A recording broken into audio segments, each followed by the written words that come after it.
And turning to our economy section for this morning's GMS Focus. South Korea's rice consumption dropped to an all-time low amid changing and diversifying dietary habits in the country.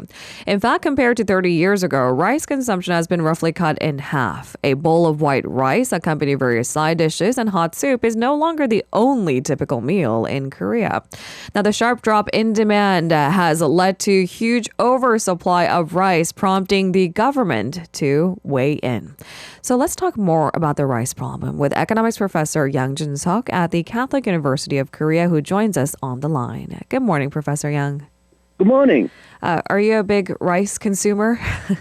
Not really, but I've been trying to watch my weight, and I've been told to try to drop white rice, but I do eat some brown rice quite a bit. That's right. And I think in the past maybe decade or even more so, there's been sort of a stigma attached to these so-called white products like white rice, sugar, flour, steer clear for a healthier diet. And that is perhaps only a fragment of today's conversation, changing dietary habits that is resulting in significantly dropped rice consumption in the country. Now, according to the latest data, rice prices plunged over 25% due to oversupply, causing an estimated damage of 1.5 trillion won to farmers. Can you first briefly run us through the price fluctuations that we've seen in recent years? And is dropping consumption the only reason behind this price fall? Well, it's likely dropping consumption coupled with bad government policies because Korean market is so isolated from the rest of the world. But looking at the price fluctuations first, if you look at global prices for rice, it's been generally rising in the last few years. Looking at the FAO, the International Agricultural Organization, the global price for Japonica rice, which is the type of rice sold in Korea, looking at their price index, it has increased from 90.7 in 2018 to 129 in 2022. And if you look at monthly figures, it grew from 113.9 in February 2022 to a recent high of 160.9 in January 2023, and falling a little bit back in February, 157.9. So globally, the price of Japonica rice has been on a rising trend, but for Korea, price has been generally falling from a high of 55,000 won per 20 kilograms in 2020 to the low of 40,701 in September 2022. It has recovered a little bit since then. In March, it was 44,797 won, but still, Korean rice has been on a falling trend. Now, there's two key factors to keep in mind. Korean rice is effectively separated from the global market. Korea has 514% tariff on rice, though for first 41 tons of imports, it is only 5%, but still, with 514% tariff, you're effectively separated from the global market. And even before the tariffs came in, Korean rice market has been isolated from global market for most of Korea's modern history. It started out with the outright ban of imports in 60s and 70s, and then a sort of a controlled quota when Korea joined the WTO in 1990s. But since 2012, Korea has been using 514% tariffs. So Korean farmers have been protected and is still being protected from global market fluctuations. So whatever is happening is purely Korean in origin. Now, another factor to consider is that Korean rice prices are roughly 2 to 8 times global price of rice. So it does not need to follow global trends. Expensive global rice is still cheap by Korean standards. So this fall in prices, the reason for that is likely entirely domestic. Now, the big contributor here is probably the changes in Korean people's lifestyle. As you said in the beginning, Korean people are eating less rice, and this was compounded during the pandemic due to a temporary halt for school lunch programs, which reduced the demand for rice further. But also, the problem is that there's so much rice being produced. There's about 630,000 tons of excess rice that government must warehouse currently, and all this extra rice is driving down prices. And why is there so much supply? Well, one of the reasons is price control by the government, but also we have to consider that most other agricultural products more or less follow market principles.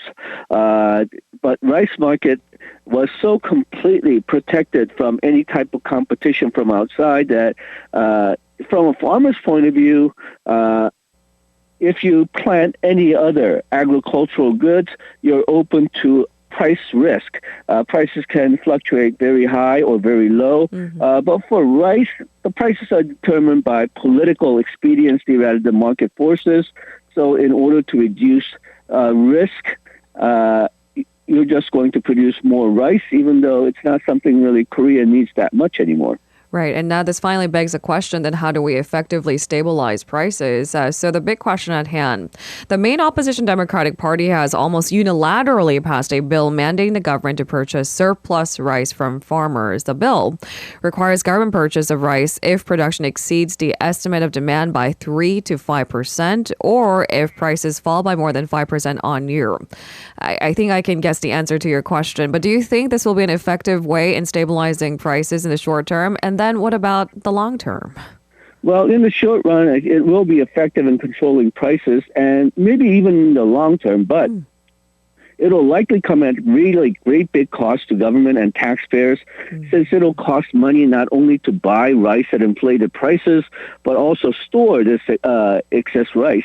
And of course, the consumers will pay higher price as well. And it's a bad welfare policy as well. I mean, we justify some of these larger prices because we want to protect small, marginal rice farmers. But small farmers with higher costs will not really get that much money because their output is small, so they're only selling small bits at a time, and not much extra income because their costs are typically higher than bigger, richer farms. So most of the so-called subsidy portion of this price guarantee is probably going to go to bigger and more efficient farmers rather than marginal, smaller farmers. And so, in a sense, it's better policy if you just give money away to rice farmers. In that case, you can give more money to poorer, marginal farmers and less money to larger farmers. And if you just give the money and let them grow whatever they want other than rice, well, Korea has a shortage of almost all other grain and foodstuff. Korea is, in terms of grain, only about 33% self-sufficient. In terms of all foodstuff, it's only about 25% self-sufficient. So we're having shortages of most grains and foodstuff. It's only rice that we have excess, but we're producing more rice. So if you just give, say, money away and then just tell the farmers to grow anything other than rice, it'll probably be more helpful than a policy which gives incentive to producing more stuff that Korea has excess supply of. Now, in fairness, apparently there was a government policy similar to this in the past, but about 2 or 3 years ago, government stopped that program, and it's being replaced by this rice price support program. So this may be a case where we actually got rid of a better program and replacing with a program that's worse. Professor Yang, as you've said, it would be effective in maybe stabilizing prices, but at a big cost for taxpayers. And we have some estimations. Over 1 trillion won of taxpayers' money is projected to be spent on buying excess rice every year if this bill is implemented. What do you make of this? And what are some possible economic side effects of mandating government purchase of rice? Okay, well, as you mentioned, by 2030, the cost of buying this excess rice and storing it is likely to go over 1.4 trillion won, and cost per person over the next 7 years is estimated to be about 160,000 won per person, and this is only for the next 7 years. If the policy continues beyond that, then cost per person is likely to rise even higher. But if you look at the pattern, then with this type of policy, the excess rice production is probably going to rise rather than fall. And on the demand side, not only is the consumption per person falling, but the total population is falling as well. And remember that younger people prefer to eat less rice, so we'll have continuing declining demand unless the public taste the taste of younger people for rice changes drastically. And since rice is expensive by global standards, that will be an additional, though probably small, reason why people eat less rice. Then on the supply side, as I said, agriculture is a risky business. So if government guarantees the price of rice, then more farmers will produce rice rather than other grains and vegetables, which Korea is short of. So this policy encourages not only excess supply of rice that people don't want, but encourage less supply of other grains and foodstuff that Korea needs. Okay, so it doesn't look like a win-win situation for now. So then what else could be a good alternative to government purchase in tackling plunging rice prices? Could promoting exports of, let's say, K-rice be a realistic solution? Probably not. I mean, for some farmers, some producers, it could be a solution. But for the entire rice industry, probably not, unless Korean rice undergoes a really drastically large increase in quality or brand recognition. As I said, the price of Korean rice is about 2 to 8 times the global price of rice, depending on how you measure it. The Korean rice is reportedly about 8 times the price of rice, Japonica rice, similar rice to Korea in the United States. So if Korean rice is to be exported successfully, consumers must perceive that the quality and taste of Korean rice justify such higher prices. And while the general opinion is that Korean rice is on average better quality than rice sold elsewhere, it does remain questionable whether an ordinary non-Korean consumer will feel that the higher price for buying Korean rice is justified. And it should be noted that exports of Korean rice is perhaps on the few hundred tons per year, while excess rice production is going to be more than 500,000 tons.